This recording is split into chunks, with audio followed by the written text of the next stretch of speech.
Hello students, this is Rakesh. Welcome to the channel of अध्ययन institute of learning. हम electrostatic potential and capacitance कर रहे हैं और इसके पहले हमने 6 लेक्चर कर चुके हैं। और अगर आपने वो नहीं देखा है, आपने वो कॉन्सेप्ट्स क्लियर नहीं किए हैं, तो पहले आप वो जा करके देखिए। डिस्क्रिप्शन बॉक्स और यहाँ ऊपर आई बटन में उसका लिंक दे दिया गया है। आप नीचे यहाँ पर फेसबुक और टेलीग्राम चैनल और इंस्टाग्राम चैनल जो है वो उसका पेज भी जा करके आप लाइक कर सकते हैं, सब्सक्राइब कर सकते हैं और वहाँ पे आपको रेगुलर अपडेट्स पीडीएफ वगैरह मिलते रहेंगे। और आज हम करने वाले हैं लेक्चर नंबर 6 और जिसका है topic conductors inside electric field. Electric field में हम किसी कंडक्टर को डालेंगे तो क्या होगा वो हम देखने वाले हैं। ओके, तो चलिए स्टार्ट करते हैं लेक्चर नंबर 6 को और आप अंत तक बने रहिए। कुछ कॉन्सेप्ट आपको मिलेगा, कुछ हम न्यूमेरिकल्स भी यहाँ पे करेंगे जो कि आपको बोर्ड में और जेईई नीट में आपको फ़ायदा मिलने वाला है। चलिए तो स्टार्ट करते हैं। तो देखो, आप जब किसी भी कंडक्टर को इलेक्ट्रिक फील्ड में डालेंगे तो क्या होगा, धीरे धीरे समझते हैं। आपको बहुत लंबा चौड़ा ये थ्योरी लिखा हुआ लग रहा है, लेकिन मैं बहुत आसानी से इसको समझाऊंगा, क्लियर करूंगा कि आखिर अंदर में ऐसा क्यों हुआ है। ठीक है, तो सबसे पहले मान लीजिए कोई एक कंडक्टर है, उसको आप इलेक्ट्रिक फील्ड में प्लेस करोगे तो प्लेस करने से क्या होगा ये जो ना समझते हैं। तो अभी इलेक्ट्रिक फील्ड जो है वो कैसे क्रिएट हुई होगी, सबसे पहले हम ये भी समझना पड़ेगा। तो इलेक्ट्रिक फील्ड हमने क्रिएट करा कैसे, एक प्लेट, दो प्लेट हमने लगाया, पैरेलल प्लेट लगाया और पैरेलल प्लेट के बीच हमने कंडक्टर को रखना है या इंसुलेटर जो भी हम रखना चाहें रख सकते हैं। सबसे पहली बात होती है कि उसको क्रिएट करना।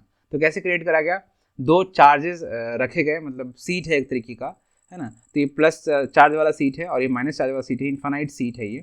अब दोनों की वजह से इलेक्ट्रिक फील्ड अंदर में क्या होगा वो जरा समझते हैं। तो अंदर में अगर आपको फील्ड का डायरेक्शन देखना होगा तो आप क्या करोगे, वहाँ पे +1 चार्ज रख दोगे और उस +1 चार्ज पर हम क्या देखेंगे, हम डायरेक्शन देखेंगे किसका, फोर्स का, क्योंकि +1 चार्ज पे लगा हुआ फोर्स इलेक्ट्रिक फील्ड होता है। And if you know the direction of force that would be the direction of electric field itself, है ना, वो हो जाएगा। तो सबसे पहले हम देखते हैं कि +1 चार्ज पे ये जो प्लस वाला है वो उसको रिपेल करेगा, मतलब कुछ इस तरीके से फोर्स लगाएगा, है ना, इस तरीके से इस तरफ लगेगा। क्लियर है क्या। अभी माइनस वाला क्या करेगा, इसको अट्रैक्ट करेगा, तो माइनस वाला भी इधर को ही लगाएगा। हमारी बात समझ में, यानी ये जो प्लेट के अंदर के पॉइंट्स हैं उन सब के लिए इलेक्ट्रिक फील्ड की डायरेक्शन पॉजिटिव प्लेट से नेगेटिव प्लेट की तरफ होगी। ये कॉन्सेप्ट हमें हमेशा दिमाग में रखना है, आगे भी ये यूज में आता रहेगा। ओके, तो चलो अब हम ये भी देखना पड़ेगा, ठीक है भाई, दोनों की वजह से राइट साइड में ही हो रहा है प्लस से माइनस, तो उसका मैग्नीट्यूड भी जुड़ जाएगा।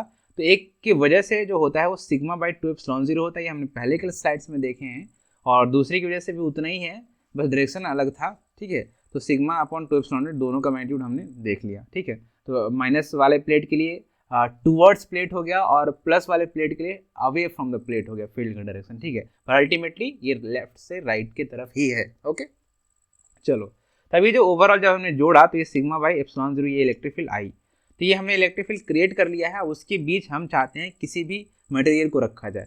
अब किसी भी मटेरियल को रखना मतलब, अब यहाँ पे हम कंडक्टर की बात कर रहे हैं, लेकिन हम पहले सोचते हैं कि इंसुलेटर भी रख सकते हैं कि नहीं। हाँ यार, रखने को क्या है, रख तो सकते ही हैं, है ना, लेकिन इंसुलेटर रखेंगे तो कुछ और होगा, कंडक्टर रखेंगे तो कुछ और होगा, इंसुलेटर रखेंगे तो क्या होगा, ये हम अगले मतलब कुछ एक स्लाइड्स के बाद देखने वाले हैं। मतलब कुछ और लेसन हो जाए फिर हम देखेंगे इंसुलेटर भी रखेंगे और कुछ होगा ना, थोड़ा बहुत हिंट मैं आपको यहाँ दूंगा।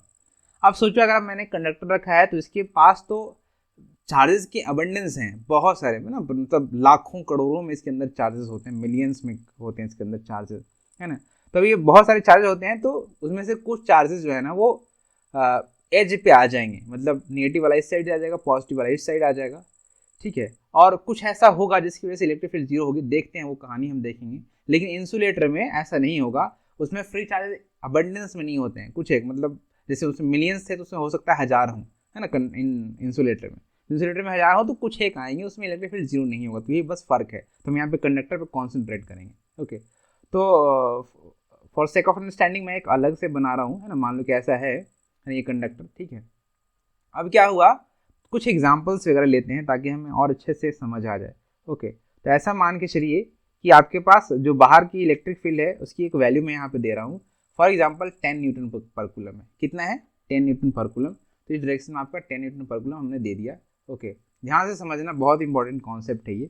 ठीक है, अब 10 न्यूटन पर कूलम दिया तो ये बहुत मतलब होता तो बहुत जल्दी है, लेकिन हम इसको टुकड़ों में पढ़ेंगे, मतलब समझेंगे। तो सोचो कि इसके अंदर इलेक्ट्रिक फील्ड का डायरेक्शन ये है, ये इसको एक्सटर्नल इलेक्ट्रिक फील्ड बोलेंगे, EEX लिख दिया मैंने, है ना। अब उसके बाद जो इसके अंदर के चार्जेस हैं, जो पॉजिटिव चार्ज है वो फील्ड के डायरेक्शन में फोर्स लगेगा, तो पॉजिटिव चार्ज यहाँ पे मूव कर जाएगा, तो पॉजिटिव चार्ज यहाँ हो गया, और नेगेटिव वाला उस फील्ड के अपोजिट तो यहाँ पे शिफ्ट कर गया, एकदम से एज पे आ गया, एज से बाहर नहीं निकल सकता।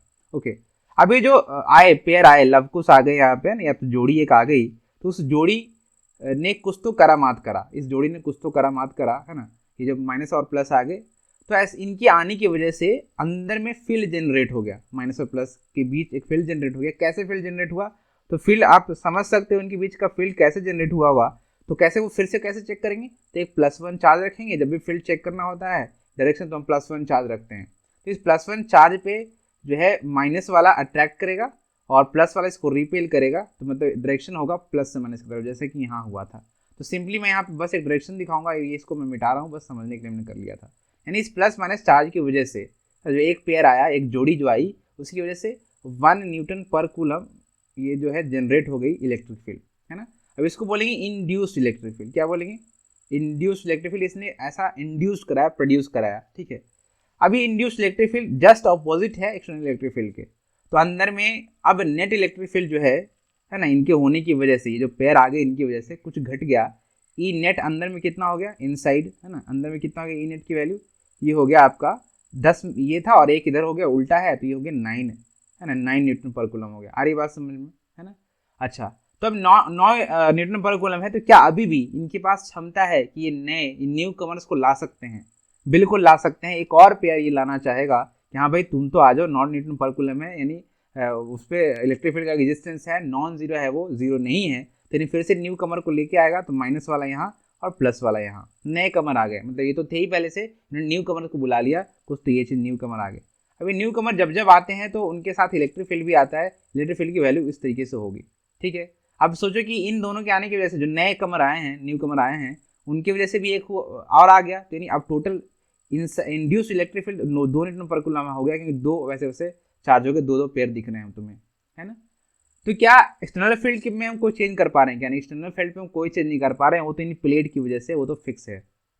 पर हाँ, इनके होने से ऐसा अंदर में कुछ कुछ हो रहा है, कुछ कुछ होने का मतलब इलेक्ट्रिक फील्ड की वैल्यू अंदर में इनसाइड जो या नेट इलेक्ट्रिक फील्ड है इनसाइड में, है ना, वो चेंज हो रही है। तो अभी 8-10 में से 2 घट जाएगा, क्योंकि अपोजिट है, 2 हो चुके हैं, 2 पेयर आ चुके हैं, तो 8 न्यूटन पर कूलम हो जाएगा। तो ये क्या अभी भी कैपेबिलिटी है इसके पास? हाँ भाई, नेट इलेक्ट्रिक फील्ड 8 है, मतलब नॉन जीरो है, तो it has capability to bring some other charges to, हम तो अदर चार्जेस को लाएंगे, तो फिर एक और पेयर लेके आया, एक और जोड़ी को लेके आया, माइनस प्लस ऐसा लग गया, है ना, तो उसके भी इलेक्ट्रिक फील्ड का डायरेक्शन बिल्कुल ऐसा ही है भाई, है ना। अब ये 2 से मैग्नीट्यूड एक और साथ ही आ गया इनका, तो 3 न्यूटन पर कूलम हो चुका है। तो क्या इनका मैग्नीट्यूड फिर से घटा दिया इसने नेट, 10 में से 3 घटाओ, ये कितना आ गया 7।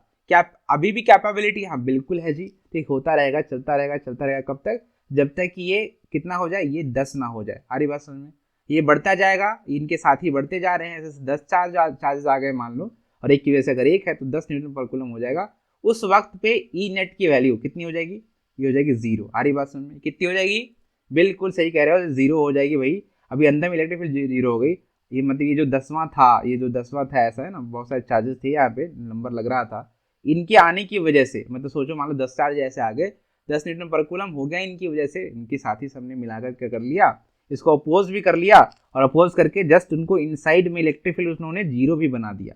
हरी बात समझ में? अब इन अंदर में इलेक्ट्रिक फील्ड कितनी हो गई? 0। क्या अब और ये न्यू कमर्स को ला सकते हैं? नहीं ला सकते, वो न्यू कमर्स को ला ही नहीं सकते, क्योंकि इलेक्ट्रिक फील्ड है 0, तो फोर्स लगा 0, तो काहे को शिफ्ट भाई, शिफ्टिंग तो होगा ही नहीं। शिफ्टिंग होगा क्या? बिल्कुल नहीं होगा, तो वो 0 होगा। अब और एक्युमुलेशन, फर्दर एक्युमुलेशन नहीं हो सकता, और एक कंडीशन जो भी आई है उसको हम बोलेंगे इलेक्ट्रिक फील्ड 0 है अंदर में, क्योंकि नेट इलेक्ट्रिक फील्ड, ये नेट की ही बात कर रहे हैं, अंदर में 0 इलेक्ट्रिक फील्ड होगी। क्यों ऐसा हुआ? क्योंकि चार्जेस ऐसे थे। अच्छा, कोई अब और सवाल कर सकता है कि सर आपने तो 10 न्यूटन पर कूलम करा, मैं 100 न्यूटन पर कूलम करता हूँ, क्या अभी भी ऐसा होगा? हाँ भाई, चार्ज का एक्युमुलेशन ज़्यादा होगा तो 100 तक वो झेल कर सकते हैं ना, क्योंकि बस चार्जेस की कमी थोड़े ना है, चार्जेस तो बहुत है, प्रचुर मात्रा में है वो, तो और चार्जेस आएंगे। अभी 10 आए हैं, उसमें 100 आएंगे वैसे वैसे पेयर, तो फिर 100 फिर से वो अपोजिंग वाला हो जाएगा। ये बड़ी जल्दी होता है ये सब, है ना, तो फिर से वो 0 हो जाएगा। क्या 1000 कर दूंगा तब भी? हाँ बिल्कुल, क्योंकि उनके अंदर फ्री इलेक्ट्रॉन्स की कमी थोड़े ना है। लेकिन अगर ये इंसुलेटर होता तो क्या ऐसा होता? नहीं होता ऐसा। उनके बाद 10 क्या बहुत कम होते, तो घटाता, वो वैल्यू घटाता, लेकिन घटा करके वो 0 नहीं कर पाते। तो जब इंसुलेटर होगा तो जरूर इलेक्ट्रिक फील्ड की वैल्यू रिड्यूस करेगा अंदर में, लेकिन जीरो नहीं कर पाएगा, और रिड्यूस करके ये जो कंडक्टर है वो कितना कर देता है, जीरो। आई है बात समझ में आपको? अगर आपको अच्छे से समझ आया तो कमेंट बॉक्स में जरूर कमेंट करके बताना कि आपको अच्छे से समझा कि नहीं समझा। अगर नहीं समझा तो आप वो भी बताना, मैं और अच्छे से समझाने का ट्राई करूँगा। ओके, चलो ठीक है। तो हमें क्या क्या फैक्ट्स समझने हैं वो हम लिखते हैं, मतलब लिखा है हमने, उसको मैं पढ़ता हूँ एक बार आपके लिए। देखो, व्हेन अ कंडक्टर, ये मैंने समझा दिया जो भी होना था इसमें, इलेक्ट्रिक फील्ड की वैल्यू जीरो, और हम धीरे धीरे देखते हैं और क्या क्या है। व्हेन अ कंडक्टर, आप देखो बोर्ड में लिखना है ना, तो आपको ये सब करना पड़ेगा। When a conductor is placed, कहानी लिखनी पड़ेगी, in an external electric field, जब एक्सटर्नल इलेक्ट्रिक फील्ड में रखेंगे हम, the free electrons inside the conductor starts shifting, free electron जो है वो शिफ्ट करने लगेंगे एट वन एक्सट्रीम, एक तरफ जो है शिफ्ट करने लगेंगे, of the conductor opposite to the direction of electric field, electric field के डायरेक्शन के ऑपोजिट वो शिफ्ट करने लगेंगे। ओके, जो एक्सटर्नल इलेक्ट्रिक फील्ड है उसके ऑपोजिट, जैसे कि ये माइनस वाला इधर कर गया, प्लस वाला उधर कर गया। And positive charge shifts in the direction of electric field, जो कि पॉजिटिव चार्ज किधर शिफ्ट करेंगे, इलेक्ट्रिक फील्ड डायरेक्शन में, दूसरे एज पे करेंगे, ये भी हमने लिखा है। Okay, due to this arrangement, ऐसा होने से, of positive and negative charges, an electric field ये कौन सा, ये वाला, induced inside the conductor which is opposite to, ये जो इंड्यूस्ड इलेक्ट्रिक फील्ड है वो जस्ट ऑपोजिट है एक्सटर्नल के, which is opposite to the external electric field, है ना, एक्सटर्नल इलेक्ट्रिक फील्ड के ऑपोजिट है। बट लेकिन the shifting of charges continues, है ना, as there is net electric field exist in the direction of external electric field, but the magnitude reduces. हमारी बात समझ में, मतलब ये भले ही इंड्यूस्ड इलेक्ट्रिक फील्ड अपोजिट है, लेकिन फिर भी उस समय पे जो नेट इलेक्ट्रिक फील्ड अभी भी एग्जिस्ट करता है अंदर में, और वो राइट साइड ही करता है, क्योंकि ये 10 है और ये 1 है, तो घटाएगा तो एक ही घटाएगा, तो एरो अभी भी बच के आएगा 9 नंबर कॉलम राइट साइड में। तो ये अभी भी शिफ्टिंग स्टार्ट है, ऐसा नहीं कि बंद हो गया एक के बाद, तो शिफ्टिंग स्टार्ट है, और तब तक चलता रहेगा जब तक कि इलेक्ट्रिक फील्ड अंदर की जीरो नहीं हो जाती है, मतलब दोनों एक दूसरे को काउंटर नहीं कर देते। ठीक है, तो वही लिखा है, the distribution of charge stops when the net electric field inside conductor reduces to zero. आरी बात समझ में, तो ये होता है, ये आपको लिखना है। अगर आपसे पूछा जाए कि क्या होता है अंदर इलेक्ट्रिक फील्ड, तो बोर्ड में ऐसे ही करके आप लिख के आओगे, डायग्राम बनाओगे, मस्त का लिख के आओगे। ठीक है, अच्छा, उसके बाद और कुछ फैक्ट्स हैं जो कि हमें पता होना चाहिए। जो ये फैक्ट है वो ये है, just outside a conductor electric field is normal to its surface, मतलब इलेक्ट्रिक फील्ड लाइन की बात करी है। ठीक है, तो वे इसका जस्टिफिकेशन देखते हैं। देखो, अभी यहाँ पर फ्री स्पेस था, कोई भी मटेरियल वगैरह नहीं था, मतलब इलेक्ट्रिक फील्ड यहाँ पे हर एक पॉइंट पे है, तो हमने ये जो लाइंस बनाई हैं उसको इलेक्ट्रिक फील्ड लाइंस कहते हैं, है ना। अब जैसे कि यहाँ पे भी अंदर में हमने रख तो दिया इनके बीच, है ना। अब अंदर में इलेक्ट्रिक फील्ड तो जीरो है, ऐसा हमने प्रूव करा है अभी, अंदर में इलेक्ट्रिक फील्ड जीरो है ना, तो उसका मतलब क्या है, अंदर में जब इलेक्ट्रिक फील्ड जीरो है तो फिर यानी अंदर में आप फील्ड लाइंस नहीं बनाओगे, तो बाहर में जीरो है क्या, नहीं, बाहर में तो जीरो है ही नहीं, तो बाहर में जीरो नहीं है तो हम क्या करेंगे, फील्ड लाइंस बनाएंगे। ठीक है, फील्ड लाइंस हम बनाएंगे, बाहर में फील्ड लाइंस बनाए, लेकिन अंदर में नहीं बनाओगे तो यानी यहाँ से यहाँ टर्मिनेट कर जाएगा, यहाँ से ऑरिजिनेट करा और माइनस वाले पे टर्मिनेट कर जाएगा। वैसे ही फिर ये माइनस वाले पे टर्मिनेट करना है तो प्लस वाले से निकालते हुए मतलब ऑरिजिनेट करते हुए आप बनाओगे, तो इधर इधर तो है लेकिन अंदर में फील्ड लाइंस नहीं है। आ रही बात समझ में। अब एक और दूसरी बात, एक और चीज लिखा था उसमें कि इसमें नॉर्मल होगा। नॉर्मल मतलब ऐसा नहीं कि इसमें कोई भी डायरेक्शन तुम ऐसे कर दोगे तो ये हो जाएगा इलेक्ट्रिक फील्ड का लाइन, नहीं, ऐसा नहीं होगा, उस सरफेस पे नॉर्मल गिरने चाहिए। ऐसा क्यों, क्योंकि नॉर्मल गिरेगा तभी तो उसका कोई भी कंपोनेंट नहीं रहेगा सरफेस के अलॉन्ग। सरफेस के अलॉन्ग नहीं रहने का मतलब है, अगर सरफेस नॉर्मल नहीं रखोगे तो सरफेस के अलॉन्ग एक कंपोनेंट हो जाएगा, मतलब सरफेस के अलॉन्ग भी इलेक्ट्रिक फील्ड की वैल्यू हो जाएगी, और सरफेस के अलॉन्ग इलेक्ट्रिक फील्ड की वैल्यू होगी, इसका मतलब सरफेस के अलॉन्ग पोटेंशियल की वैल्यू चेंज होगी। इलेक्ट्रिक फील्ड का कहीं भी, जैसे ये लाइन है तो ये जैसे 1 है और 2 है, तो मतलब 1 से 2 पे पोटेंशियल का डिफरेंस है, V1 माइनस V2, ये नॉन जीरो है। नॉन जीरो है मतलब नॉन जीरो है, इसका मतलब क्या है, चार्ज एक जगह से दूसरी जगह मूव कर सकते हैं, है ना, और दोनों का पोटेंशियल जो है वो अलग अलग है। लेकिन सोचो इलेक्ट्रिक फील्ड जीरो है, जब इलेक्ट्रिक फील्ड जीरो है तो मतलब E बराबर हम क्या जानते हैं, ये माइनस dV/dr होता है। अब सोचो ये वैल्यू जीरो है, इसका मतलब V की वैल्यू कितनी होगी, कांस्टेंट, क्योंकि V कांस्टेंट होगा तभी तो डिफरेंशिएशन जीरो आया।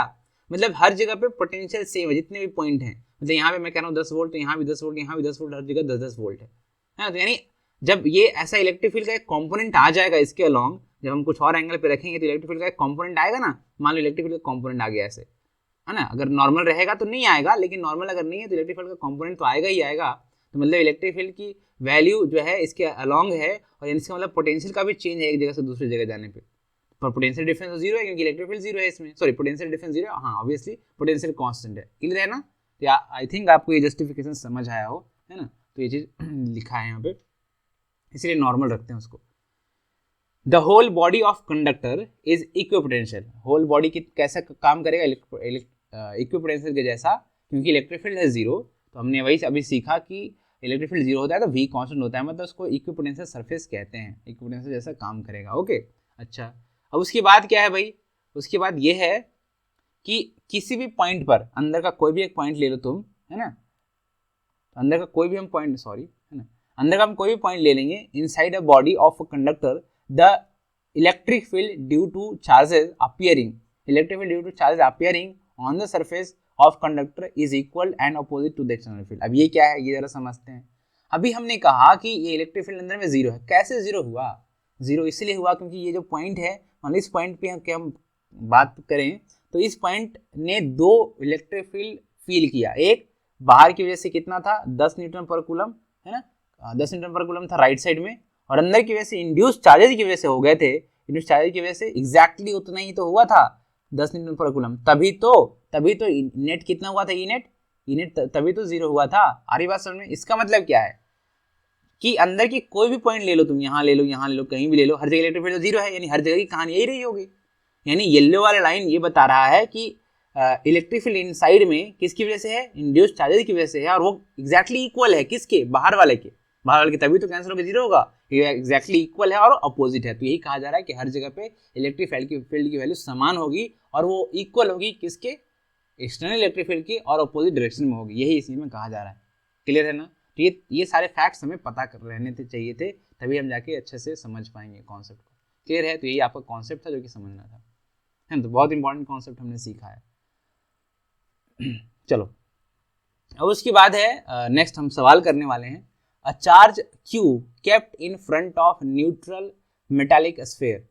एक न्यूट्रल मेटालिक स्फीयर है, उसमें हमने उसके सामने एक चार्ज Q रखा है। Find the electric field at the centre of sphere due to induced charges. Induced charge जो हुए होंगे उनकी वजह से on the surface of the sphere shown. तो यहाँ पे प्लस Q मान लो चार्ज है तो इंड्यूस तो कराया होगा, माइनस वाला इस तरफ लेके आया होगा, है ना, और प्लस वाला इधर लेके आया होगा। आ रही बात समझ में क्या, है ना। तो माइनस वाले इधर आ गए होंगे, प्लस वाले इधर आ गए होंगे, ठीक है। अच्छा, अब इनकी वजह से, इन इंड्यूस चार्ज की वजह से यहाँ पर इलेक्ट्रिक फील्ड हमें निकालना है। हमें तो पता है कि अंदर में इलेक्ट्रिक फील्ड तो होता है जीरो, ई इनसाइड अभी हमने पढ़ा कि वो कितना होता है, वो जीरो होता है भैया।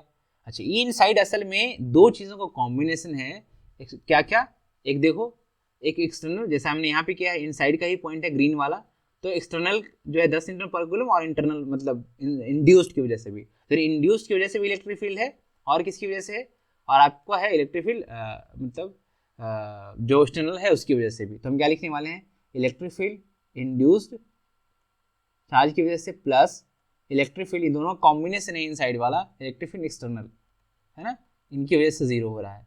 अब इंड्यूस्ड का तो हमें नहीं पता, है ना, लेकिन एक्सटर्नल की वजह से इलेक्ट्रिक फील्ड हमें यहाँ पता है डी दूरी पर, तो हम कैसे लिखेंगे, वो लिखेंगे के क्यू, है ना, अपॉन डी स्क्वायर, क्योंकि डी दूरी पर है, बराबर जीरो।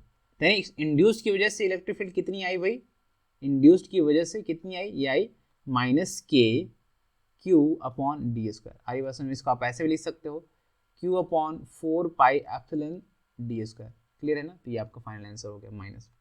तो इंड्यूस्ड चार्ज की वजह से ही पूछा था इलेक्ट्रिक फील्ड, हमने बता दिया सेंटर पे। क्लियर है क्या? चलो ओके, अब आगे बढ़ते हैं, क्वेश्चन नंबर 13 करते हैं।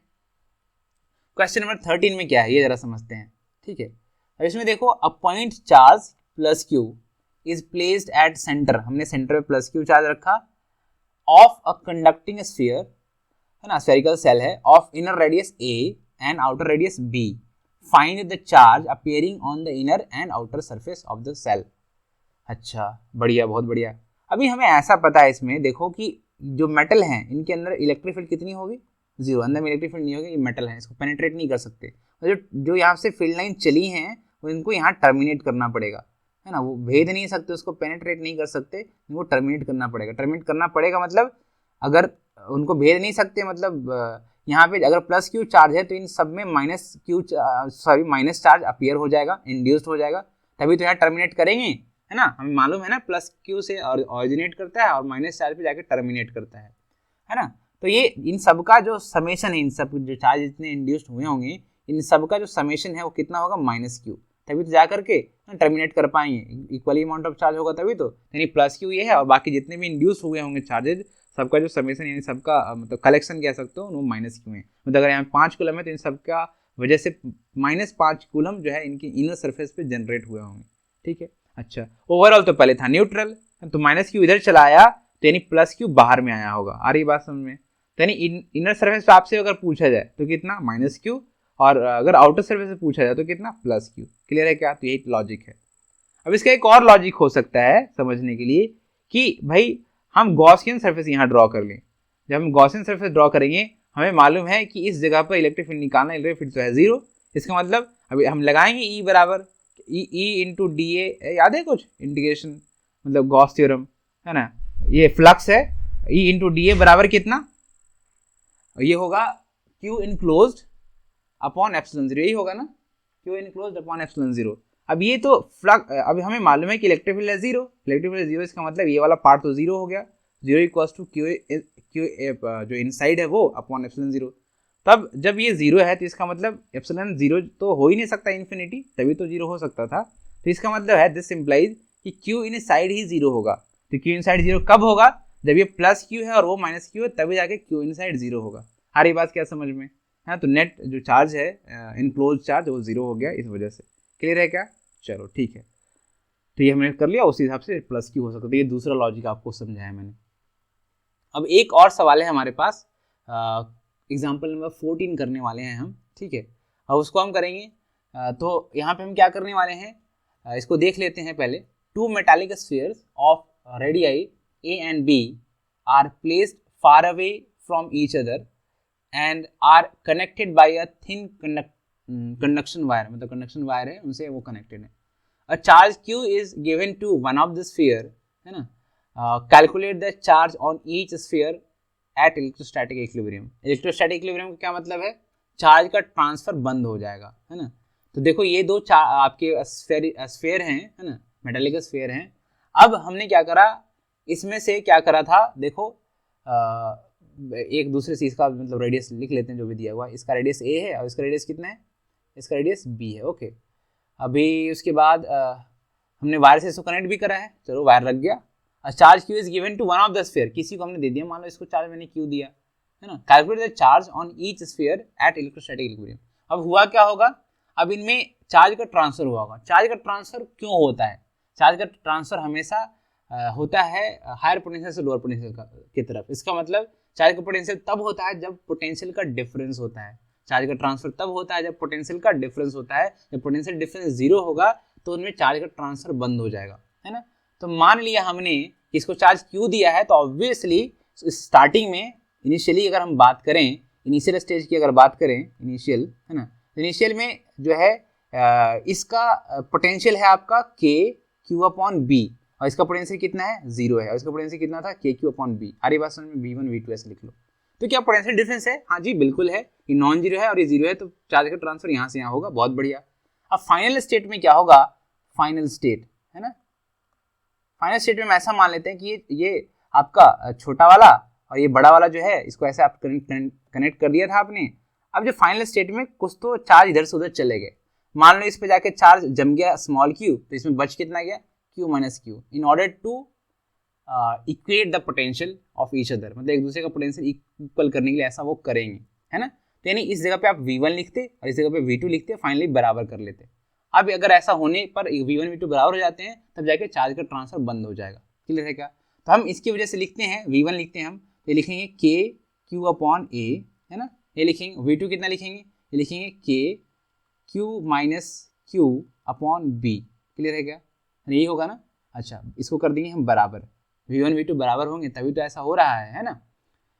क्लियर है? हमें क्या निकालना है? दोनों स्फीयर पे हमें चार्ज निकालना है, मतलब फाइनल चार्ज निकालना है। तो इनिशियल था इसलिए ऐसा हो रहा था, तो के से के कैंसिल हो गया, तो क्या हो गया यहाँ पे क्यू अपॉन ए, है ना, और plus Q upon B equals to Q upon B. सही लिखा है क्या? माइनस क्यू अपॉन बी को इधर लेके आ गए।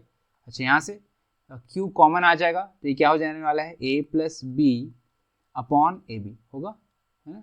अब यहाँ पे कितना हो जाएगा? क्यू बाई बी हो गया क्या?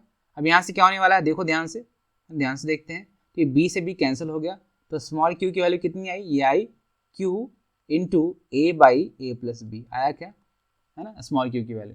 यानी इस पे जो चार्ज हैं ना वन वाले पे फाइनल चार्ज कितने हो गए, Q1 हम यहाँ आंसर लिख रहे हैं, वो आ गया आपका Q इंटू ए अपॉन ए प्लस बी। क्लियर है। अच्छा उसी तरीके से आप Q माइनस क्यू भी निकाल सकते हो, तो Q2 लिखेंगे उसको, Q2 कैसे लिखेंगे है ना, तो ये असल में Q1 है ना। अब Q2 कैसे लिखेंगे, Q माइनस स्मॉल क्यू, कितना हो जाएगा, Q कॉमन ले लो एक, और Q कॉमन लेंगे तो यहाँ पे 1 आ जाएगा, माइनस स्मॉल क्यू की जगह आप ये रखेंगे तो ये आ जाएगा A upon A by B, A plus B. सही है, कैलकुलेशन देखते रहो, तो कितना हो जाएगा Q, और यहाँ पे कितना आ जाने वाला है, ए प्लस बी माइनस ए, मतलब ऊपर में बस B आ जाएगा और नीचे ए प्लस बी। आ रही बात समझ में। तो जो Q2 यानी बड़े वाले स्फीयर पे कितना हो जाएगा, Q इंटू बी अपॉन ए प्लस बी। आ रही बात समझ में है। तो ये आपका फाइनल चार्ज का स्टेटस है, ये ऐसे ऐसे चार्ज डिस्ट्रीब्यूट हो जाएंगे। क्लियर है क्या। अब नेक्स्ट लेक्चर में हम पढ़ेंगे ग्राउंडिंग ऑफ कंडक्टर, और उसके आगे कुछ और न्यूमेरिकल्स वगैरह उससे रिलेटेड कॉन्सेप्ट सीखने वाले हैं। ठीक है, तो आप नेक्स्ट लेक्चर में आइए, और ये आज यहीं तक रखते हैं। ठीक है, और अगर आपको अच्छा लगा तो आप कमेंट बॉक्स में ज़रूर बताइए, और जो भी प्रॉपर चैनल हैं और पेजेस हैं उनको फॉलो और सब्सक्राइब जरूर करिए, और अपने दोस्तों के साथ बताइए, क्योंकि आप अगर अच्छा कमेंट और अच्छा रिव्यू दोगे तभी जा करके हमें अच्छा लगेगा, और हम और बनाने के लिए अच्छे अच्छे कंटेंट मोटिवेट होंगे। क्लियर है। चलिए तो ठीक है, फिर अगले लेसन में मिलते हैं। Thank you, bye bye.